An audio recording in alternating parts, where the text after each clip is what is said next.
Hello dear students, welcome to home classes. बच्चों, हम पढ़ रहे थे आपकी 6th की साइंस का 5th चैप्टर जो कि था सेपरेशन ऑफ सबस्टांसेस। इसमें मैं आपको पढ़ा चुकी हूँ कल कि हम क्यों सेपरेट करते हैं चीज़ों को, ताकि हमारी यूज़फुल जो चीज़ें हैं उनमें से हम इम्प्योरिटीज़ को रिमूव करें और उनको यूज़ कर सकें।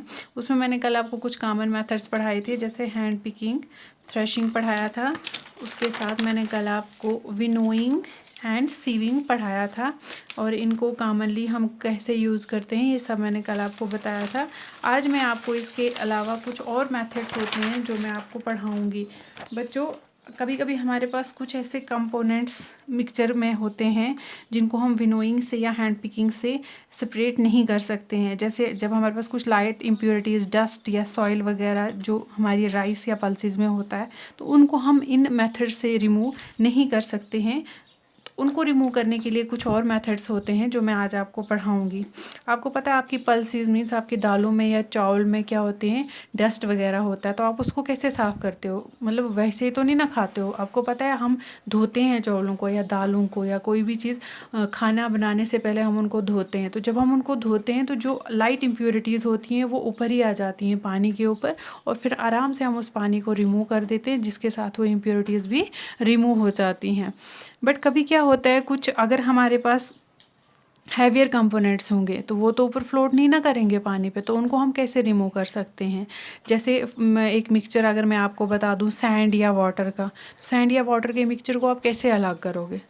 उसमें तो सैंड ऊपर तैरेगी नहीं, तो फिर कैसे आप उसको अलग करोगे? तो उसके लिए एक अलग सा प्रोसेस होता है जिसको कहा जाता है सेडिमेंटेशन। सेडिमेंटेशन में क्या किया जाता है कि जो हमारे पास मिक्सचर होता है इम्प्योरिटीज़ या वाटर का, तो सॉलिड इम्प्योरिटीज़ को वाटर से कैसे निकाला जाता है? जब भी कोई हैवियर इम्प्योरिटी वाटर में रहती है तो वो नीचे सेटल हो जाती है, ठीक है, और हम ऊपर जो पानी होता है उसको आराम से हम रिमूव कर सकते हैं वहाँ से। तो सेडिमेंटेशन हम कह सकते हैं when heavier components in a mixture are settled after water is added to it, the process is called sedimentation। ये मोस्टली क्या होता है, अगर पानी में कभी सैंड मड वगैरह घुल जाए, उसका मिक्सचर बन जाए, तो उसको हम ऐसे सेडिमेंटेशन से रिमूव कर सकते हैं। या जैसे आपने देखा होगा कि जब आप चाय बनाते हो, कोई भी चाय हो, चाहे लेप्टन चाय हो या कोई दूसरी चाय, नमकीन चाय हो, तो अगर उसमें पत्ते हैं, अगर आप पत्तों के साथ चाय को कप में डाल देते हो तो वो पत्ते जो होते हैं, वो लीव्स जो होते हैं, वो नीचे सेटल हो जाते हैं, ठीक है, उसको सेडिमेंटेशन कहा जाता है। मतलब हैवियर जो हमारे पास कंपोनेंट्स होते हैं, किसी भी इम्प्योरिटी, वो नीचे जब सेटल हो जाती है उसको सेडिमेंटेशन कहा जाता है। इसको दिखाने के लिए मैंने एक सिंपल जो मेरे पास यहाँ पे अवेलेबल रिसोर्सेज थे वो यूज़ किए हैं और आपके लिए आपको दिखाने की मैं कोशिश करती हूँ। ये देखो बच्चों, मैंने एक गिलास में पानी रखा था और इसमें कुछ सैंड मिक्स कर दी थी। अभी मैं क्या देख रही हूँ कि यहाँ पे सैंड का एक लेयर बन चुकी है। देखो यहाँ पे ये सैंड की एक लेयर है यहाँ पे, और इसके ऊपर ये पानी है। इस पानी के ऊपर भी कुछ हल्की फुल्की इम्प्योरिटीज़ हमें नज़र आ रही हैं, बट ये हमारे पास अलग हो गया है सैंड, और ये वाटर अलग हो गया है। तो ये जो हैवियर हमारे पास जो हैवियर जो कंपोनेंट्स हैं, इम्प्योरिटीज़ हैं, ये नीचे जो सेटल हो गई हैं, इसको ही कहा जाता है सेडिमेंटेशन, ठीक है। इस प्रोसेस को कहा जाता है सेडिमेंटेशन। के बाद हमारे पास आता है next process, that is decantation. देखो ये इम्प्योरिटीज़ तो नीचे सेटल हो गई हैं, अब क्या करें हम? अब हमारे पास जो पानी था ऊपर जो रह गया था उसको हम दूसरे किसी कंटेनर में डाल देंगे ताकि उसको हम यूज़ कर सकें, ठीक है। ये मैंने एक कंटेनर लिया है, आप देखिए यहाँ पे, और ये जो पानी था हमारे पास इसको हम आराम से इस कंटेनर में डाल देंगे। इसको मोस्टली क्या होता है, ग्लास रॉड होती है जिसके ज़रिए पानी नीचे नहीं गिरता है, हमारे पास अवेलेबल नहीं है, तो मैं इसे डालने की कोशिश करती हूँ। ये देखिए आराम से इसको हम दूसरे कंटेनर में डाल रहे हैं पानी को। मड वगैरह हम नहीं डालेंगे, जो नीचे सैंड है इसको रहने देते हैं। ये देखिए सैंड नीचे रह गई और ये पानी हमें मिल गया यहाँ पे, ठीक है, ये वाटर मिल गया। अभी भी ये वाटर क्या है कि इसका कलर देखो कैसा है, और इसमें कुछ हल्की फुल्की इम्प्योरिटीज़ हमें दिख रही हैं। इसको हम फर्दर नेक्स्ट प्रोसेस में प्यूरिफाई करेंगे। तो अभी हम पढ़े हैं डिकेंटेशन, तो ये था डिकेंटेशन कि जब सेडिमेंटेशन हो जाती है उसके बाद जो पानी हमारे पास अपर लेयर में रहता है उसको हम दूसरे कंटेनर में शिफ्ट कर देते हैं, उसको कहा जाता है decantation. When the water is removed the process is called decantation. ठीक है। तो ये प्रोसेस था हमारे पास डिकेंटेशन। और ये जो प्रोसेस होता है ये मोस्टली यूज़ किया जाता है लिक्विड टू लिक्विड, जब हमारे पास वो हो जाता है, मिक्स हो जाता है, तो इस प्रोसेस को यूज़ किया जाता है। जैसे देखिए आपने देखा होगा कभी कभी किचन में क्या हो जाता है कि पानी जो होता है वो ऑयल में मिक्स हो जाता है। अब पानी और ऑयल एक दूसरे में मिक्स होते ही नहीं है कभी, लेकिन गलती से ये एक ही बर्तन में हमने डाल दिए। अब इनको हम अलग कैसे करेंगे? ये इमन्सेबल होते हैं, मीन्स ये एक दूसरे में मिक्स नहीं होते हैं, लेकिन इनको भी हम डिकेंटेशन प्रोसेस के थ्रू अलग कर सकते हैं। मैं आपको यहाँ पे दिखाती हूँ कि कैसे कर सकते हैं। देखिए ये मैंने आपके लिए एक कंटेनर में ऑयल एंड वाटर का बनाया हुआ है मिक्सचर, बट ये मिक्सचर बना ही नहीं है क्योंकि ऑयल और वाटर कभी मिक्स ही नहीं होते। तो यहाँ पे 2 लेयर्स बन गई हैं। आप देखेंगे, ये देखिए नीचे वाली ये वाटर की लेयर है और ये ऊपर येलो येलो जो आपको दिख रहा है ये ऑयल की लेयर है, ठीक है। तो द प्रोसेस ऑफ डिकेंटेशन के ज़रिए हम इन 2 लिक्विड्स को भी अलग कर सकते हैं। जब हम क्या करेंगे, इस लिक्विड को पोर करेंगे दूसरे कंटेनर में, तो जो ऑयल होता है वो पहले ही रिमूव हो जाता है यहाँ से और हमारे पास वाटर बचता है। ये देखिए, इसको भी मैं करने की कोशिश करती हूँ। ये कंटेनर अगर हम लेंगे, इसमें अगर हम इसको रिमूव करने की कोशिश करते हैं, ये देखिए ऑयल पहले ही नीचे आ जाएगा, ठीक है। ये ऑयल पूरा नीचे आ गया, ये देखिए ये ऑयल है, तो ऑयल पहले ही रिमूव हो जाएगा। तो डिकेंटेशन के ज़रिए हम लिक्विड टू लिक्विड जो मिक्सचर्स हमारे पास बनते हैं उनको भी रिमूव कर सकते हैं, ठीक है। जैसे कभी कभी केरोसिन और क्या होता है, वाटर मिक्स हो जाता है, तो उसको भी हम डिकेंटेशन के ज़रिए रिमूव कर सकते हैं, ठीक है। इसके बाद हमारे पास थर्ड आता है फिल्ट्रेशन। फिल्ट्रेशन एक प्रोसेस है जिसको हम क्या करते हैं, जब हमारे पास ये इम्प्योरिटीज़ को निकालना हो तो हम इसे यूज़ करते हैं। जैसे सेडिमेंटेशन के बाद हमने जो पानी निकाला था, उस पानी में भी कुछ हल्की फुल्की इम्प्योरिटीज़ और कलर हमारे पास उसका नहीं अच्छा दिख रहा है, तो अब हम कैसे उस पानी को और फर्दर इम्प्योर कर सकते हैं, वो हम कर सकते हैं by using A filter paper, जिसको फिल्ट्रेशन कहा जाता है। और आप इसको डिफाइन कर सकते हो, it may be defined as the process of separation of solids from liquid by passing through a porous medium के थ्रू जब हम किसी लिक्विड को पास करते हैं तो उसमें जो सॉलिड इम्प्योरिटीज़ होती हैं वो रिमूव हो जाती हैं। मैं आपको दिखाती हूँ फिल्ट्रेशन कैसे होती है। ये एक कंटेनर हमने लिया, ठीक है, और जो पानी हमने अभी सेडिमेंटेशन के बाद लिया था उसी पानी को हम लेंगे और उसको फ़िल्टर करने की कोशिश करेंगे। मेरे पास फ़िल्टर पेपर नहीं है, इसलिए मैं यहाँ पे कॉटन क्लॉथ यूज़ कर रही हूँ। आप कोई भी कॉटन क्लॉथ यूज़ कर सकते हो, फ़िल्टर पेपर यूज़ कर सकते हो या कॉटन को यूज़ कर सकते हो। ये पानी जो सेडिमेंटेशन के बाद हमारे पास रहा था, इसको हम इसमें डालेंगे और फ़िल्टर करने की कोशिश करेंगे।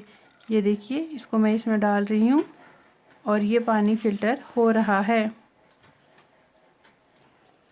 तो इसमें जो इम्प्योरिटीज़ बची हुई थी वो सारी इम्प्योरिटीज़ इस कॉटन क्लॉथ पे आ गई हैं। देखिए, ये सारी कॉटन क्लॉथ पे आ गई हैं और अब जो हमारे पास पानी है ये इन इम्प्योरिटीज़ से प्यूरिफाई हो चुका है, ठीक है। तो इसको कहा जाता है फिल्ट्रेशन के ज़रिए जो सॉलिड इम्प्योरिटीज़ होती हैं लिक्विड में उनको रिमूव किया जाता है। ये हमारे पास थे कुछ मेथड्स जिनसे हम लिक्विड इम्प्योरिटीज़ को लिक्विड में से रिमूव कर सकते हैं या सॉलिड इम्प्योरिटीज़ को लिक्विड में से रिमूव कर सकते हैं। इसके अलावा और भी हमारे पास कुछ प्रोसेस होते हैं जो कि हम यूज़ करते हैं इम्प्योरिटीज़ को रिमूव करने के लिए। देखो बच्चों, आपने देखा, अच्छा ये जो मैंने अभी आपको बताया फिल्ट्रेशन का मेथड, ये तो आप घर में बहुत ज़्यादा यूज़ करते हो। गाँव में तो ये कॉमनली हर घर में यूज़ होता है, क्योंकि आप सब क्या करते हो, पनीर बनाते हो। पनीर कैसे बनाते हो? आपको पता है, दूध में क्या डालते हो, नींबू वगैरह या कोई भी खट्टी चीज़ डालते हो जिससे, और उसको बॉईल करते हो। उसके बाद वो फट जाता है दूध, और आप लोग एक कपड़े में उस दूध को क्या करते हो, यही तो करते हो, फ़िल्टर करते हो, जिससे जो सॉलिड पनीर होती है वो कपड़े में रह जाती है और लिक्विड उसमें से निकल जाता है। वही प्रोसेस है फिल्ट्रेशन का, ठीक है। उसके बाद कभी कभी क्या होता है कि कुछ ऐसे मिक्सचर्स हमारे पास होते हैं जो इस प्रोसेस के ज़रिए, मीन्स ना तो सेडिमेंटेशन वगैरह इनसे भी नहीं हो पाते हैं, तो उनको हम कैसे करें। जैसे हमारे पास एक प्रोसेस है एवोपरेशन आपने सुना होगा।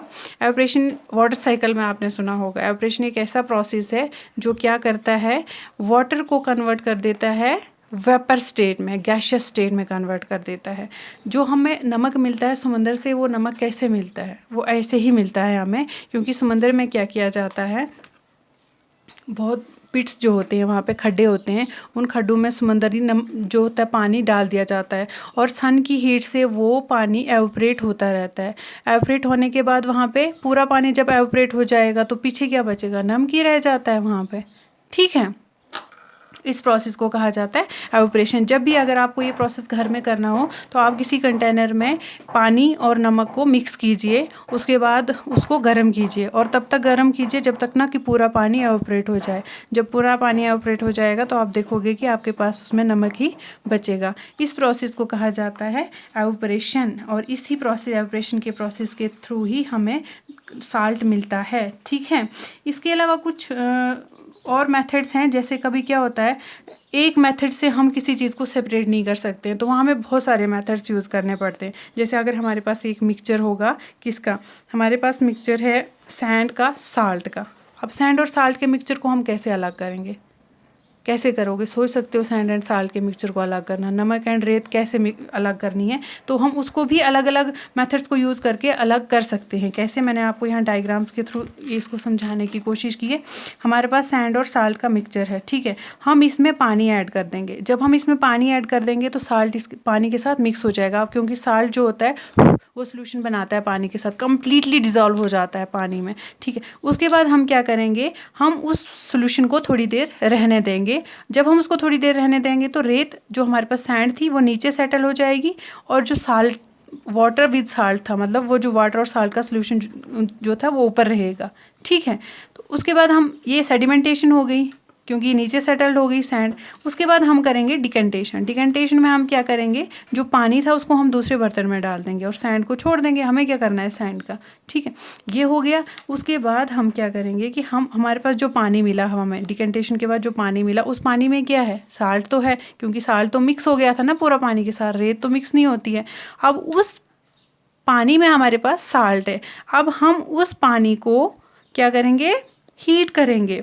जब हम उस पानी को हीट करेंगे तो वाटर के क्या बन जाएंगे? वेपर्स, वाटर के भाप बन जाएगा। ठीक है, वेपर जिसको एवपोरेशन जिसको कहा जाता है। तो इस एवपोरेशन के बाद हमारे पास उस कंटेनर में क्या रह जाएगा? सिर्फ साल्ट। ठीक है, और जब ये एवपोरेशन हो रही होती है ना वाटर की, अगर आप मीन्स वाटर का चले जाता है कौन सी? गैशियस स्टेट में, तो हम एवपोरेशन को मीन्स हम गैशियस स्टेट को वापस लिक्विड स्टेट में भी ला सकते हैं। आप किसी थाली में बर्फ़ रखिए, थोड़ी आइस रखिए, और जब बॉईल हो रहा हो पानी, वेपर्स निकल रहे हों, तो उसके ऊपर उस थाली को रखिए। जब आप उसको उसके ऊपर रखेंगे तो ऊपर से ठंडा है, ठीक है, ऊपर से ठंडी और नीचे से गर्म वेपर उससे टकरा रहे हैं, तो वो गैशियस स्टेट जो वेपर्स होते हैं हमारे, वो लिक्विड में फिर से कन्वर्ट हो जाते हैं। ठीक है, उसको कहा जाता है कंडेंसेशन।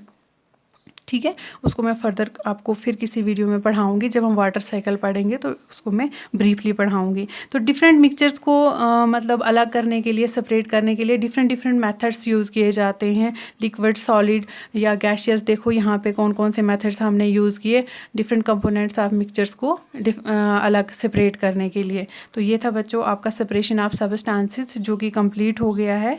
तो इसको आप घर में पढ़िए, अपनी टेक्स्ट बुक पे बहुत सिंपल लैंग्वेज में आपको समझाया गया है, और मैंने कोशिश किया आपको ऐसे समझाने की। अगर आपको ना समझ आया हो तो मुझे कमेंट में भेजिएगा। ठीक है, तब तक आप अपना घर में रहिए और सेफ रहिए।